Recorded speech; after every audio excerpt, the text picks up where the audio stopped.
So guys, what is up and welcome back to a brand new video, and finally we have some F1 2018 news, and I'm so excited, and hopefully you guys are too, and I'm going to break it down for you in this video bit by bit. I've got some notes in front of me on screen, so I'll be reading them off whilst I have some actual gameplay in the background. So let's jump into it, and we're going to see what sort of tasty stuff this year's game has in store for us. So first of all, if I look down here, then it's because I'm reading my notes, so I sort of know where to go in this video. I'm going to try and talk about as much stuff as I can with the amount of information we have. I might miss out a few things because there's so much information that's come out in the last 24 hours. Also, I would recommend, if you want to know in detail, I would urge you to go check out Arav's videos, or Arava. If you don't know him, then do check the links in the description down below. He made 4 really good informative videos in detail about certain new things in the game, as he got hands-on experience with the game.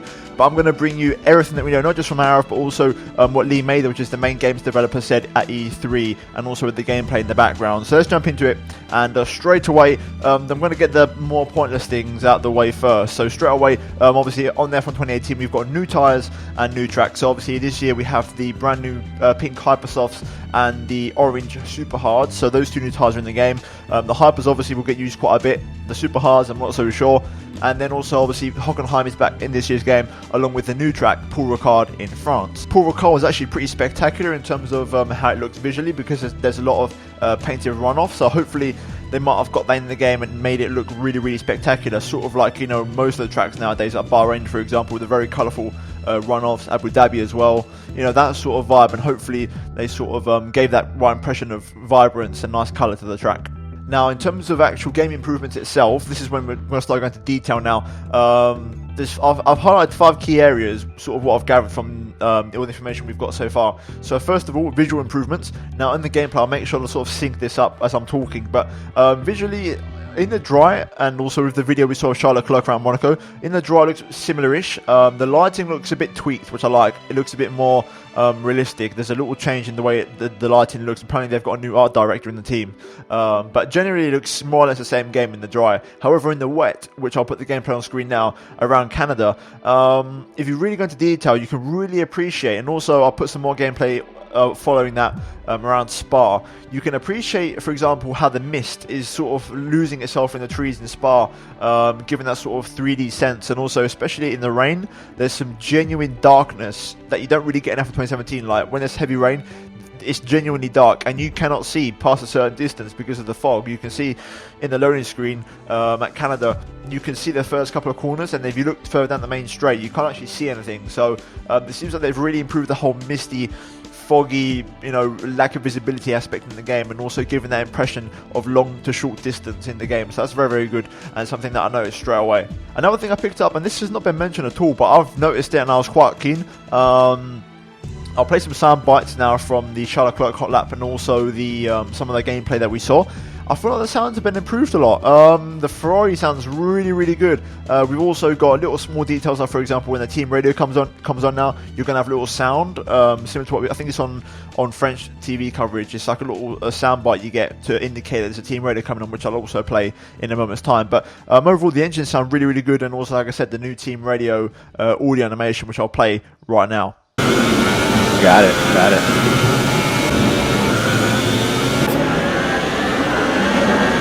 So you'll see as you go into the corners, the AI will be, you know, very defensive. Now, a third point I want to talk about is AI improvements. Now, according to Lee, and also the Arav as well, from the hands-on experience, the AI seems to be much improved this year. In terms of difficulty, I'm not really sure, because I do play on maximum 120 AI, and that's sort of an interrogation mark whether they've made it a bit harder or not. However, in terms of the actual way they are and the way they attack and defend, apparently they're much better now. They actually defend their line properly into corners, and they will make it hard for you, and also attack you as well. As you will see in the gameplay, Alonso making a dive straight down the inside of turn 1 at Spa, and it's going to be quite interesting, and hopefully that is true and they are genuinely aggressive. That would genuinely give another element to the on-track experience, which would be absolutely awesome. So hopefully that is true, and we can sort of have a bit more of a, you know, rough and tumble and a bit of a tussle with the AI, which would be really cool, instead of just breezing past them in a straight line. The fourth thing I want to point out is the handling improvements. Now, the main one they kept on talking about was suspension improvements. Now, bear in mind, disclaimer, the beta is out right now. I don't have the beta. I didn't get in this year, and they didn't pick me. If any of you in the comments have obviously played it or watching this video, obviously you're not allowed to say what it's like. But from what I've heard, it's not bad. It's pretty good this year.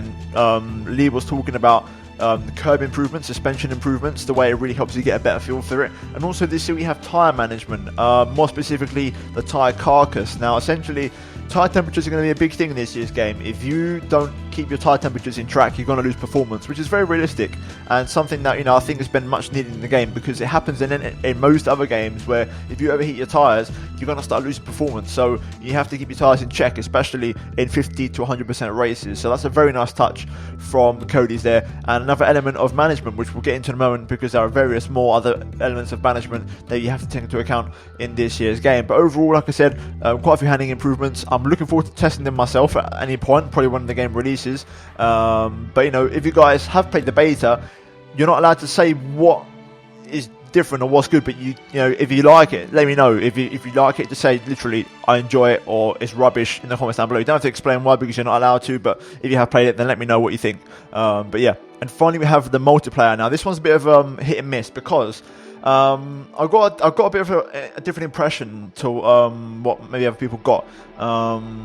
I don't have the beta. Again, this is a disclaimer. However, based off of the way Lee was speaking, I got the impression that the beta this year is mainly focused on online performance. Obviously, we don't know this. No one will ever know, because those involved in the beta cannot talk about it. However, I do feel like the beta this year is going to be focused on online specific areas, because when asked various times in both the SquareEnix interview and also the IGN one, Lee mentioned multiplayer. Whenever multiplayer was mentioned, Lee then mentioned about the beta. It wasn't at any other point. So straight away, I'm getting the correlation that he's sort of putting beta and multiplayer together at the same time, and that's where the focus is going to lie. So fingers crossed that's true, because I know there's a lot of people that want the online to be better in this year's game, myself included, because it's been overlooked for far too long now. And yeah, hopefully, fingers crossed, now they're going to start working on the online, especially with the beta, to really refine it. But beta aside, Lee mentioned a brand new super license system. Now essentially what this is, it's like the real life super license to qualify for F1. So in the super license, there'll be two sort of categories that you'll have to sort of differentiate with. There'll be two categories, mainly one for sort of cleanness, so if you're not a dirty driver or you're a very clean driver, to sort of allow that matchmaking to sort of cater for you depending on what your record is, and also one for race results / pace. So essentially we'll be getting a much more sort of leveled out playing field, and hopefully we can avoid those people that we don't really want to race with. Fingers crossed if the matchmaking works out okay. But unfortunately no further real details were given out at this time. Multiplayer is very much in the grey at the moment, but that's why, and I feel like the whole beta thing, that's where that's sort of taken its toll, and that's where they're working on it at the moment. So we don't really know anything else from the multiplayer, but those are the 5 things in general game improvements that I've noticed as a whole. Now we're going to delve into the specifics. So straight away in career mode, we have a brand new sort of paddock experience, and new places in the paddock to go to, and new actual characters in the game. Now as far as I'm aware, we have a new media room and also a data logging room, so to speak. They're both different environments, and we have a brand new character for each of those. So in the media, you're going to have someone who asks you questions, i.e. like David Croft used to back in F1 2011, and then you're going to have someone in the data room who I believe is called Carl, who's going to give you information about, you know, R&D, contracts, and that sort of other stuff that you want to know. So 2 new characters, 2 new different environments, and who knows, they might actually modify the already existing paddock environments in the game anyway. So overall, looking exciting. It's always good to get fresh looking things, you know, different people. Last year we got the new classic guy character, so if they keep on adding people, it's always very welcome. So straight away, career mode is going to get a fresh look, and I think straight away you're greeted in this new environment when you walk into the career mode office as soon as you start the game. So it's going to be very exciting, and I'm very much looking forward to it. Now, more things in the career mode, we have the ERS. Now, this is just a general gameplay, but also, you know, career mode specific, because that's where you're going to notice it the most, because of the whole managing the engines aspect of F1. Now, with ERS this year, as we already know, it's been very, very well documented. We have manual deployment, which is absolutely awesome. It's basically like what we used to have with KERS back in the day. So that's really, really awesome to see. We've got 5 settings on the ERS. Now this is new, which we found out, and I'll put a picture up on screen now. You'll see it on the MFD in the bottom right.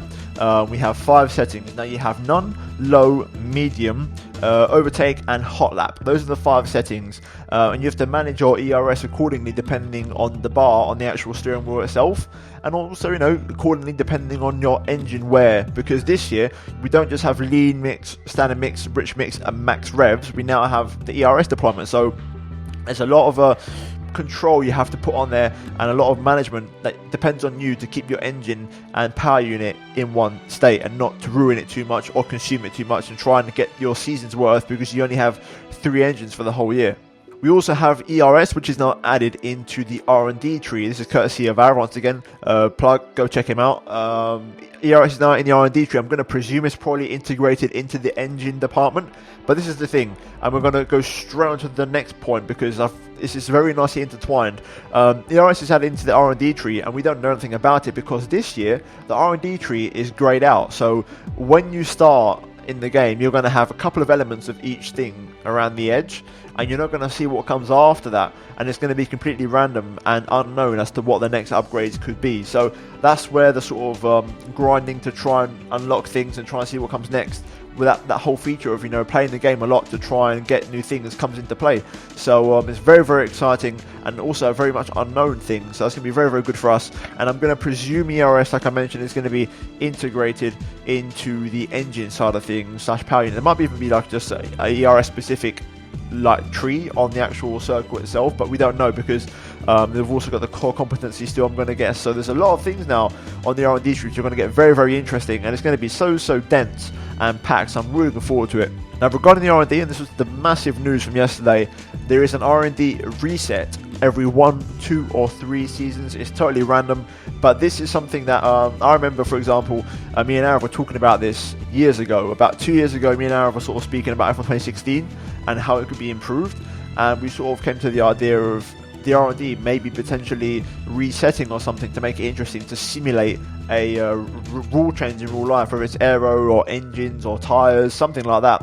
And last year, Arav said himself in his video he was trying to push that in the beta meeting.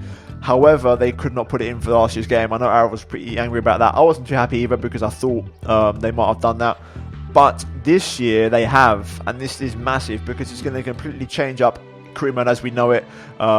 We can have a complete different order from top to bottom, and it's going to completely change the experience of the game. Now, if you want to watch more of this in detail, like I said, watch Arav's video. He does a very good 20-minute video explaining this in absolute perfect detail from his hands-on experience, so go check that one out. But basically, in summary, it's going to change career mode as we know it. Every 1 to 2 or 3 seasons is going to completely change, and also this is where it gets interesting, because the new character Carl, who is basically the guy, your go-to guy, he will tell you there's rumours that there might be a regulation change for the next season. And there's 2 things you can do here.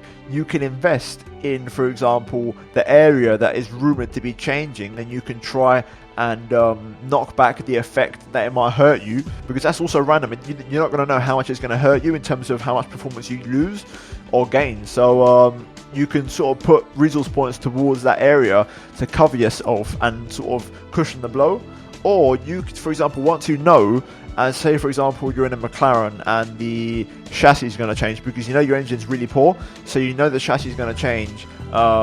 You might say, well, if I'm not going to have a good engine and I'm not going to have a good chassis, there's no real point in me staying here. So you could maybe ask to move somewhere else. And this is where now the next point, contract and interviews, comes into play. And if you can tell already, this is very intertwined, because this is the beauty of this year's game. Everything just works together so nicely, and everything that you do has an impact on everything else. So there's a real element of continuity to the whole game this year, and that's really, really awesome. And like I said, this goes into the contract situation, because say there's a regulation change and you're not happy with what's happening. This is where it gets interesting, because you can actually just say, you know what, I don't want to stay here anymore, I want to leave team. So you can tell your agent that you want to leave, and he or she will find new offers or alternatives for you. So essentially, this is also removing the issue of having to stay at a team for 2, 3 or 4 seasons without getting any contract offers or ones that are relevant to you. So this is very, very good and very, very exciting, because it means you're not going to get that sort of element of staleness of being forced to do another season like I have in season 7 of career mode with my Williams, where I wanted to switch teams towards the end of the season. I have now mid-season, but I wanted to do that after Abu Dhabi. Unfortunately, I couldn't do it, so it sort of removes that element of switching teams. So absolutely awesome, really good upgrade, and like I said, you've now got so many things to do on a table. So straight away from the new factor of getting a regulation change, you could then do two options which are brand new. You can try and cover yourself, or you can switch team and ask your agent to get an alternative for you. So straight away, that's a whole new scenario that we didn't have in F1 2017, with all the elements intertwined which are brand new to the game. So really, really awesome, and it's going to really make it really interesting and also exciting, because everyone in the game that plays is going to have a different outcome and career mode. Now, along with these contracts, and we're going to intertwine this with the next point, there's a lot of things that go into this. You can actually ask for better contracts. You can ask for a first driver promotion. You can ask for example, just overall benefits and extras to your contract. So, for example, you can say, right, if you give me this, I will give you X, Y, and Z, for example. So, if you want cheaper R&D points, or maybe you want an improved R&D performance, if you get that, you have to give them something back, and you can ask and sort of negotiate these things with a team, which is really, really cool. It's like on FIFA when you negotiate contracts over salary, goal bonuses or clean sheet bonuses, all that sort of stuff. Basically, that's in the game now, so it's so cool, and another element of, you know, personal to you, where you can try and push whatever you want and what you feel is the right thing to do. And also, this is very important because all of this you're talking about goes intertwined and hand in hand with the brand new feature in the game, and the main one which they brought back from F1 2010, which is interviews. Now this year it's not just normal interviews, they are time pressured, so you have about 10 seconds to answer the questions, which is really cool, a la, you know, FIFA The Journey. So it's going to be really, really cool, and you have about 4 to 5 answers most times per question. And essentially this is very, very awesome, because it's not just an interview and that's that. It's very interesting because you can talk, for example, in a sporting manner or in a very sort of showman manner, and this has loads of different consequences. So being a showman obviously is someone who's a bit out there, who's not afraid to say what he thinks, whereas a sportsman is a very much a dedicated, you know, disciplined person, you know, a la, for example, Valtteri Bottas or Kimi Räikkönen, whereas someone who's a showman might be someone like a Lewis Hamilton or Sebastian Vettel or Fernando Alonso, those sort of characters. The beauty of this is you can always look for a team, because a team will tell you when you negotiate the contract what they're looking for, whether it's a showman or a sportsman, and you can sort of cater yourself to what the team wants, and you can also express yourself as to what you really are. Personally, I consider myself a bit more on the showman side, not a full-on showman, but I'm very sportsman, but with a bit of an outside edge to me, you know. So I feel like that's where I would sort of stand. So I feel like a team like maybe Red Bull or Ferrari might suit me, whereas a team like Mercedes as a number 2 driver might not suit me, because I don't want to be like a Bottas, where I'm just very disciplined and do the right things. Now this has a huge impact on your career mode as it is, because it will influence the questions you get asked, it will influence the contract offers you get, it will influence how the team sees you, your reputation, and also the biggest one out of them all, it will affect how your team performs with the R&D. So if you say good things about your team and you back your team, then they might work really hard. This will probably fall into the sportsman category, because you're being very nice and very sort of humbled and disciplined, so you're saying all the right things, and the team will probably perform and respect that. But for example, it could be a different situation. So you could be a showman and you could say things like, for example, like Alonso when he says, oh yeah, we'll be fighting for podiums next year, even though you've got no chance of doing that. That will affect you in 2 ways. The team might say, this guy is absolutely crazy, or they might say, well, you know what, he's opened his mouth, he's put the challenge there, so let's try and see if we can produce the goods. So you might get cheaper R&D points, or upgrade should I say, or you might get faster R&D, for example. So there's a real element of uncertainty and unknown depending on what your answers are and what you say. So it's very, very exciting and very intriguing to see how everything can just sort of just bubble away nicely, and you're not really going to know what the general outcome is. Also, some small final details on career mode, besides the sportsman versus showman aspect of the game, which I think is absolutely awesome. You have a couple of small details. The first one being, in career mode this year, you now have driver names. Now, what I mean by this is, on F1 2017 circa, before that, it would just be the Williams driver, the Ferrari driver, This year, like any other game, or mainly FIFA, there's actually pre-recorded names in there, so you can maybe get something close to your name. Like, for example, in mine, it might be Tom, might be Thomas, something like that. So I'm actually going to have the ability of being called by my actual name in the game now, which is a really nice touch. It's a small detail, but it makes a big difference because, like we've said before, and like I said way back in the day on my F1 2018 Game Ideas video, the F1 fan appreciates the small details, and that is something that's so nice, and just a small little detail which goes a long way, especially when you're playing 10 seasons of the career mode. You know, if you just have your PR agent or your data agent, you know, your PR agent, your data manager, or, you know, your media person, anybody that just refers to you by your name, that's going to make a huge difference in just adding another element of just a personalized touch. So personally, that's a really awesome feature and something that I've been waiting for a long time. And finally, in career mode, we do have the rival situation. Now, this is also something I spoke about in my video back in F1 2010. You could actually pick a rival and have a championship rival, not just a normal rival, but a championship rival. This year, they've done it a bit differently, but I love it as well. But this is a really good touch. So you're going to have two rivals this year. You're going to have your teammate, which is absolutely awesome because, you know, you're always trying to beat your teammate, and now you have the ability to choose your rival. You could choose someone very easy or someone very hard, and that will impact on your reputation. And once again, that will affect how the media perceives you, your overall points, how it affects your contracts that you get offered, and so on and so on. And all in all, that is mainly what I'm going to talk about, but you get the gist of it.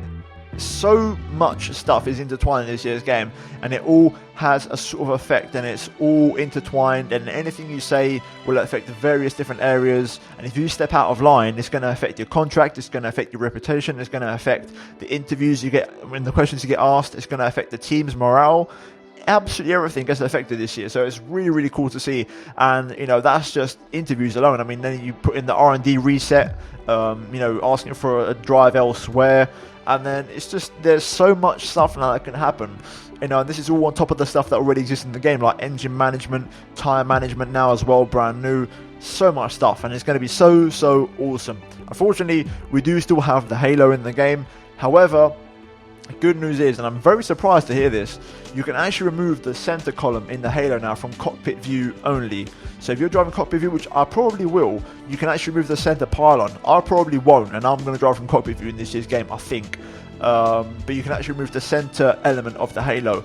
This just already, to me, says a lot, because this is something that I don't think they would have ever been able to do in the past, but I think Liberty Media might have actually catered to the fans and said, you know what, we hear you out, we can understand, because there is a big difference between an in-game Halo and a real-life Halo. Because in real life, if you have an element, if you do the test yourself, if you put something in front of your eyes, the way, because it's your real-life eyes, it's 3D, you can see around the element. It's like your eyes see through it.